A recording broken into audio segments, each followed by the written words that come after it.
165 చదరపు గజాలు కేవలం 15 లక్షల నుండే. స్వర్గసీమ మీ నివాసాలకు చిరునామా. అంటే ఇంతకుముందు వెంకటేష్ గారి సుందరకాండ ఒకటి వచ్చింది. ఇప్పుడు నారా రోహిత్ గారి సుందరకాండ. ఏంటి డిఫరెన్స్ ఏమన్నా ఎక్కడైనా కలుస్తుందా? సబ్జెక్ట్ వైజ్ గానీ, అక్కడ ఆ సినిమాలో కూడా అపర్ణ గారు వెంకటేష్ గారిని ప్రేమించి అంటే వయసులో చాలా చిన్న. సో ఇందులో మీరు వయసులో పెద్ద ప్రేమిస్తున్నారు.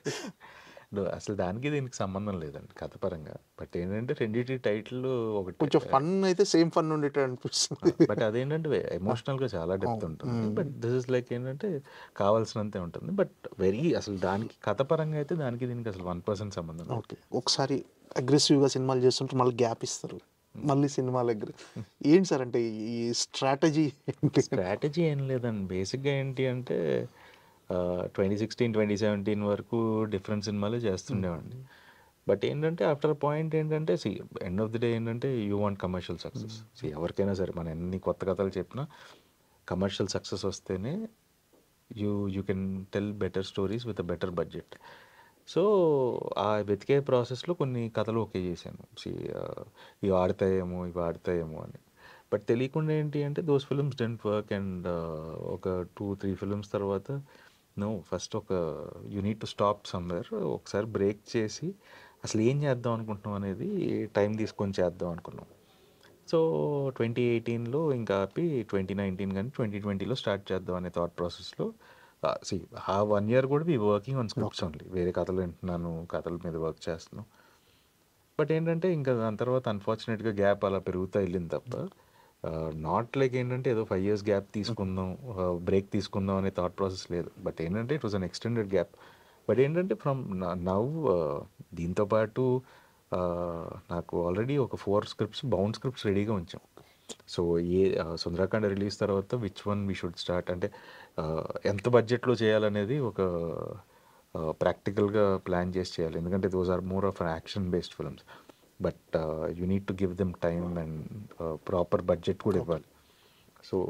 సో ఈ సినిమా రిలీజ్ అయిన తర్వాత I will announce those films. 4 scripts అయితే బౌండ్ స్క్రిప్ట్స్ రెడీగా ఉన్నాయి. డిఫరెంట్ జానర్స్ అన్నీ మళ్ళీ. సార్ మీ 16 ఏళ్ళ ఈ కెరీర్లో చాలా డిఫరెంట్ మూవీస్ మీరు అన్నట్టుగా బాణం కానీ, సోలో కానీ, నెక్స్ట్ అప్పట్లో ఒకడు ఉండేవాడు, నెక్స్ట్ ఇలాంటి సినిమాలు చాలా ఉన్నాయి ఈ 16 చూసుకుంటే. కానీ అంటే ఇప్పుడున్న మీరు పొజిషన్ కంటే ఈ 16 ఏళ్ళ కెరీర్ని మీరు ఎంజాయ్ చేశారా? ఇప్పుడున్న పొజిషన్ని ఎలా మీరు డిఫైన్ చేసుకుంటారు? డెఫినెట్గా there are ups and downs చాలా ఉన్నాయి కెరియర్లో. బట్ ఏంటి అంటే ద ప్రాసెస్ ఎంజాయ్ చేశానండి నేను. గుడ్ ఆర్ బ్యాడ్ ఏదైనా సరే, ఈవెన్ ఆ సినిమా వర్కౌట్ అవ్వకపోయినా సరే నేనే ఓకే చేసింది. ఎవరు నన్ను ఫోర్స్ చేసి చేయించలేదు. ఆ రోజు నా థాట్ ప్రాసెస్ రాంగ్, అంతేగాని బేసిక్గా I can't blame every one for the failure. But ఏంటి అంటే డెఫినెట్గా ఏంటి అంటే ఆ రోజు కంటే ఈ రోజు కొత్త కథలు యాక్సెప్ట్ చేసే విధానం బాగుంది. People want watch different kinds of films. So probably this is a better time for me to నా థాట్ ప్రాసెస్కి ఈ టైమ్ ఇస్ మచ్ బెటర్ అనేది నా ఫీలింగ్. సో లెట్స్ సీ అంటే I want people to go watch Sundarakanda. దాని తర్వాత there will be more interesting films. Okay, అంటే మీకంటూ ఒక ఇమేజ్ అయితే వచ్చింది. అంటే మీరు చేసిన సినిమాల వల్లే అది అనుకుంటున్నాను. అంటే బిఫోర్ డిఫరెంట్ సినిమాలు చేయడం వల్లే ఈరోజు నారా రోహిత్ సినిమా అంటే డెఫినెట్గా డిఫరెంట్గా ఉంటుంది, వెళ్ళొచ్చు అని ఒక ఆడియన్స్కి ఒక ట్రస్ట్ అనేది ఉంది. సో ఇది రావడానికి మీరు చేసిన సినిమాలో ఒక కారణం అనుకుంటున్నాను సార్. డెఫినెట్గా అండి. బాణం అనే సినిమా ఫస్ట్ చేయడం వల్లే ఒక ప్రతినిధి కానీ ఒక రౌడీ ఫెలో లాంటి సినిమాలు వచ్చాయి. కథలు బేసిక్గా ఏంటంటే ఇతనైతే నమ్ముతాడు ఇలాంటి కథలని అని చెప్పి తీసుకొచ్చారు. సో ఎవ్రీథింగ్ నేనైతే ఫస్ట్ రీజన్ ఇస్ బాణం అనే సినిమా చేయడం వల్లే ఇవన్నీ వచ్చాయి. దాని తర్వాత ఏంటి అంటే ఒక స్టేజ్లో ఏంటంటే టూ మనీ సీరియస్ క్యారెక్టర్స్ అయిపోవడం. I wanted to mix. నాకు బేసిక్గా ఏంటంటే జానర్ షిఫ్ట్ చేయడం చాలా ఇష్టం అండి. అంటే రకరకాల జానర్స్ చేయాలని ట్రై చేస్తుంటాను. బట్ ఏంటి అంటే కొన్ని రైట్ లవ్ స్టోరీస్ దొరికాయి. బట్ ఏంటి అంటే ఆ టైంలో it couldn't materialize. It might be different reasons. But ఏంటంటే అవి మెటీరియలైజ్ అవ్వలేదు. అవి అయ్యి ఉంటే ఏంటి అంటే it would have been a much more better bag of films. So ఎక్కువ serious and single layer films అయిపోవడం వల్ల it didn't reach more people. So Asura లాంటి సినిమాకి we could have given more budget, better casting, it would have been a better film. But ఏంటంటే it became a compact film. So ఇప్పుడు ఎవరైనా cinema చూస్తే టెరిఫిక్గా తీశారు, ఎందుకు ఆడలేదు అనుకుంటారు. బట్ ఆ రోజు ఉన్న సినారియోలో ఏంటంటే థియేటర్కి జనాలు తీసుకురావడానికి I didn't have the right elements probably. అంటే మీరు సక్సెస్ అయినా ఫెయిల్యూర్ అయినా హ్యాపీగా రిసీవ్ చేసుకుంటారు. ఏదైనా అంటే ఓపెన్‌గా మాట్లాడడం మీకు అలవాటు. లాస్ట్ టైమ్ మొన్న ఒక ప్రెస్ మీట్‌లో గూడా మీది 'ప్రతినిధి 2' హిట్ అయిందని ఎవరు రిపోర్టర్ అంటే లేదు ఎక్కడ హిట్ అయిందని అడిగారు. సో, ఈ సక్సెస్ ఫెయిల్యూర్‌ని మీరు ఎలా రిసీవ్ చేసుకుంటారు సార్ అసలు? No, you should be practical అండి. అంటే మనం రియాలిటీలో ఉన్న రోజులు ఇట్ విల్ బీ నైస్. ఎందుకంటే see that is like very important. ఒకప్పుడు అంటే తెలియడానికి టైం పట్టేదేమో. ఇవాళ ఏంటంటే you open your phone, the reality is in front of your eyes. మనం మనం దాన్ని తప్పించుకోవాలన్నా తప్పించుకోలేము.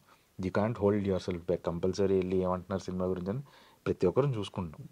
So it's better to be in reality అనే సెన్సే తప్ప, ఎందుకంటే ఐ షుడ్ నాట్ ఫీల్ ఏంటంటే అది ఆడింది అనే సెన్స్ కంటే ఏంటంటే ఇట్స్ ఓపెన్. ఇవాళ నేను అవునా అండి హిట్ అయిందా అన్నా సరే ఏంటంటే హిట్ అవ్వకుండా హిట్ అయింది అంటారు. Because like people are become vocal also. So it's better to be open అనేది నా ఫీలింగ్స్. ఈ సినిమా ఆడిందంటే ఆడింది, ఆడలేదంటే ఆడలేదు. అంటే మీరు రీసెంట్‌గా నా మార్కెట్ ఏంటో నాకే తెలియదు ఇప్పటివరకు అని కూడా కామెంట్ చేశారు. ఎందుకని అంటే మామూలుగా Definitely అండి. అంటే నేను ఇప్పుడు సి ఒక సినిమాకి ఎంత బడ్జెట్ పెడితే ఎంత రికవరీ అనేది ద ప్రొడ్యూసర్ ఆల్సో. ఇప్పుడు నాతో పాటు ఇంకో ముగ్గురు కొత్తగా చేస్తున్నారు. ఇప్పుడు వాళ్ళకి మన ఇప్పుడు నేను ఇది నమ్మారు, ఈ సినిమా కంటే రికవరీ అట్లీస్ట్ ఒక నాన్ థియేట్రికల్లోనూ మెజారిటీ రికవరీ అయిపోయింది, థియేట్రికల్లో అవుతుంది.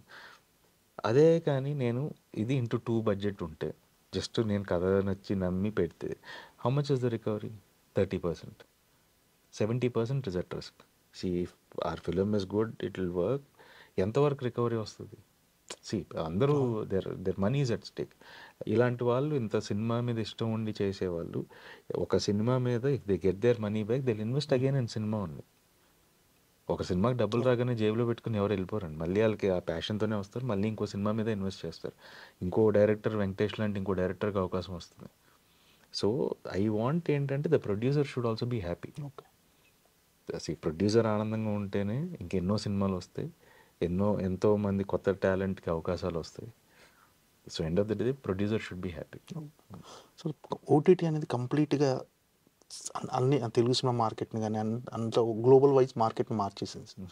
సార్ ఓటీటీ కాన్సెప్ట్తో వచ్చిన వెబ్ సిరీస్ కానీ సినిమాలు మీకు ఇంట్రెస్ట్ ఉందా సార్? అలాంటివి ఏమన్నా మీ వరకు వచ్చాయా అసలు? అంటే I haven't tried that space అండి, అడిగారు కానీ. బట్ ఏంటంటే ఐ లైక్, నాకు ఎందుకో తెలియదు, I like the big screen. That experience. అంటే ఓటీటీలో ఏంటంటే ఓకే కొన్నా సరే బాగుంది చూడొచ్చు ఒకసారి అంటారు.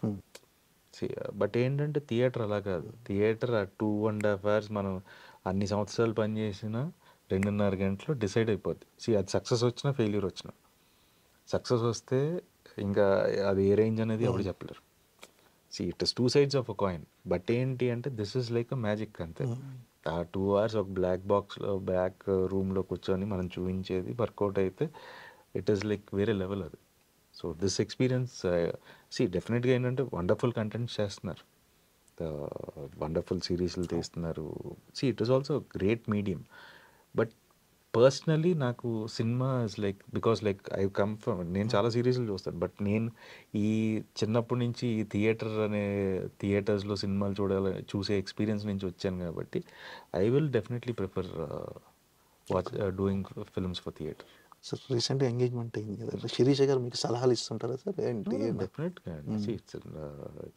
తన వల్లే I think I reduced a lot. So తన సపోర్ట్ అండ్ షీ నన్ను పుష్ చేస్తుంది to look better on screen. So that's all working. And any script కూడా పంపిస్తాను, తను చదువుతుంది. So anything she'll also support. She gives suggestions. తనకి సినిమాలంటే interest. So she gives lots of feedback, ఎలా ఉండాలి. ఈవెన్ పోస్టర్లో కూడా ఏదైనా ఉంటే చెప్తుంది. So everywhere she gives me lots of feedback. Sundarkand అనే సినిమాని ఆడియన్స్ ఏ మైండ్ సెట్తో ప్రిపేర్ అయ్యి రావాలి సార్? ఇలాంటి సినిమా ఏం ఎక్స్పెక్ట్ చేసి రావచ్చు? ఏం లేదండి, హ్యాపీగా ఒక 2 hours ఫ్యామిలీ ఫ్రెండ్స్తో వచ్చి నవ్వుకొని వెళ్ళిపోవచ్చు. So it is a very breezy film. People definitely, concept కొత్తగా ఉంటుంది, అలాగే ఏంటంటే it is entertaining. Okay. So డెఫినెట్గా you can come happily with the family. You can leave all your problems and just watch a film for 2 hours, enjoy and go. Okay sir, all the best. Thank you, డెఫినెట్గా thank you. Biggest hit అవ్వాలని. Thank you. Thank you. And for more videos, Please subscribe to iDream. Please subscribe to iDream. Please subscribe iDream. And please subscribe to iDream. For more videos, subscribe to iDream. please like, share and subscribe to the channel. Congratulations, iDream. Subscribe to iDream. Subscribe to iDream. So subscribe to iDream Media. iDream की iDream team अंदर की huge congratulations. Please subscribe iDream Media. Please subscribe to iDream. Subscribe iDream. Please subscribe to iDream. iDream అంటే నా కళల channel subscribe చేసుకున్న నోరు తిరుగుతలేదు, మీరైతే గంట గుర్తు కొట్టండి. For more such videos, please subscribe to iDream. Subscribe to iDream. Please subscribe to iDream. Please subscribe iDream Media. Please do subscribe to iDream. Please subscribe to iDream Media. For best entertainment and information, please subscribe iDream. And don't forget to subscribe to iDream.